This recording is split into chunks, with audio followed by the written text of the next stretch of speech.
Hello, my name is Roshni Shah, and I am a nurse based in Chicago. And tonight I'm performing at the Nocturnists Taking Care event. Caretaking is more than just the physical act of, completing a task. It's also being there for the emotional and mental journey and support that it requires.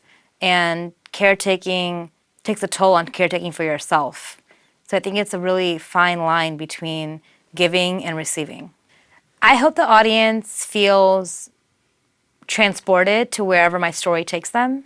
And I hope they feel all of the emotions, laughter, sadness, frustration, and just really feel like they can resonate with that story in their own lives in some way.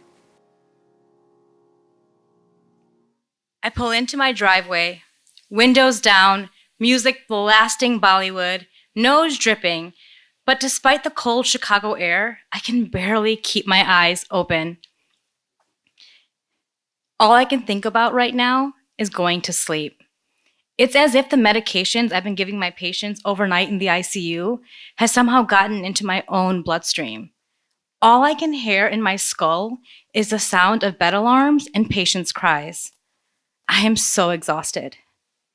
As I turn the car off and walk towards the door, I realize my reality is quite different. Between me and my bed lies one more nursing task. I have to give my mom a bath. I open the door, and it's utter chaos. My dad in the living room watching Fox News, shouting at my mom across the house while she's in the kitchen. The sound of Donald Trump screeching, mixing in with my mom's spiritual music, permeates the house. My mom's not quite used to using her walker yet, so she just has it kind of sitting there in the kitchen, and she uses it to pivot from the fridge to the stove and back, grabbing fresh ginger and cardamom and nutmeg for her morning cha, and grabs a handful of onions and mustard seeds, and she throws it into hot onion. And as it sputters, all these smells permeate into my nostrils. My stomach grumbles. My mom looks at me. "Hi, Bita. Welcome home. I made you breakfast." Now, I have just been really nice and patient for the past 14 hours, and I do not have it in me anymore. I've been in my head calculating nurse math. For those that don't know, nurse math is the math nurses use when we're constantly looking at our watch, calculating the best way to get the job done most efficiently to maximize our time for rest. And right now, the one task that remains is giving my mom a bath. And I have calculated, if I do this now, I can get enough sleep before my next shift. So I'm not proud, but I shout at my mom, "Mom, can we take a shower now?" She looks up, startled. She stares at the stove in front of her, and then she looks at my dad. I know I have to act fast. You see, growing up as the youngest in my family, I've learned all the tricks, and this is my best one. I make my face extra pathetic, my eyes extra sad, and I plead, "Mom, I'm so exhausted." She looks at me, and I know I've got her. "Okay, Beta, 10 minutes. I slump to the ground to play with my dog, and I pull up my phone. I have so many messages from my friends that I have to get back to. I see the first one. A friend is on her honeymoon in Italy, sending me photos of pasta and wine. Great. Another friend sends me an update that her annual bonus just wasn't what she thought it was going to be, but there's always next year. I know I should have some sympathy or something inside of me, but my exhaustion is now rage. I look around me. This was not what I had imagined for my life in my 30s.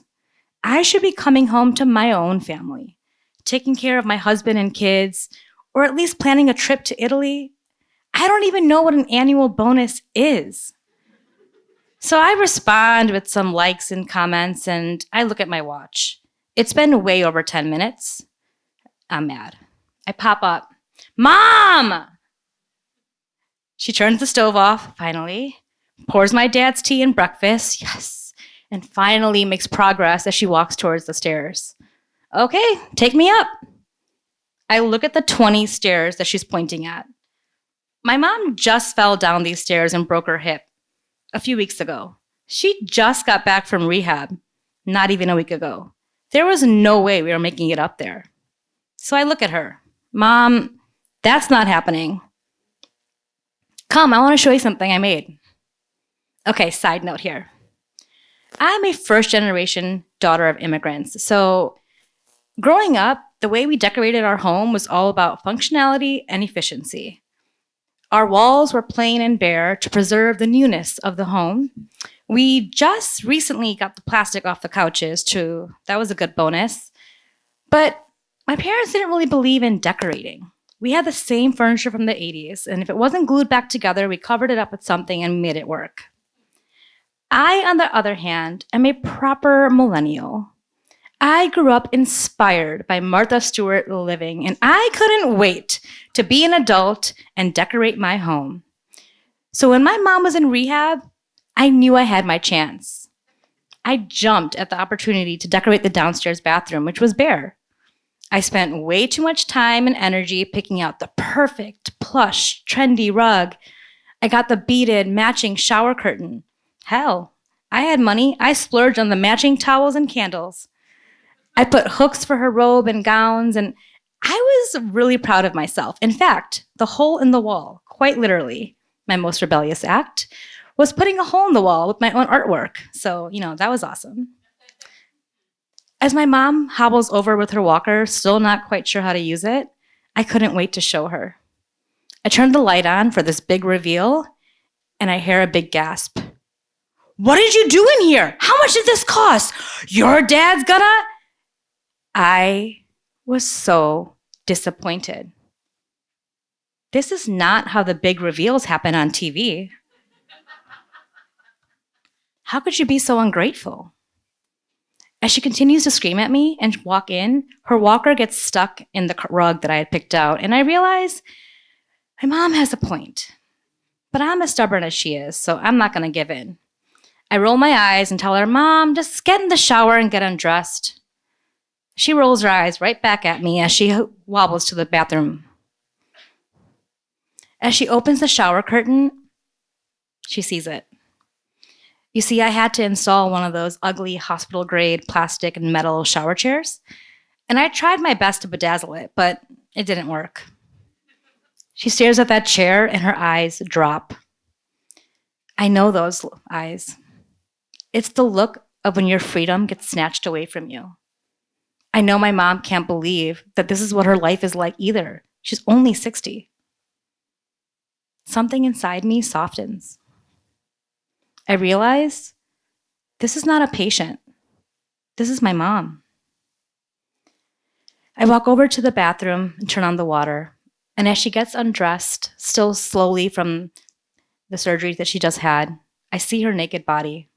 It's still covered in bruises and scars from her previous surgeries, and I can't help but picture her like a little baby. She looks so fragile and delicate. When the water warms up, I grab it. And maybe it's because I'm not wearing gloves, but as my hands touch her back, I'm instantly transformed. I'm in the hospital as a child while my mom bathes me in the sink for days. I'm transformed back to India where my mom's hands are rubbing my head when I had pneumonia for weeks. My mom's skin is so soft.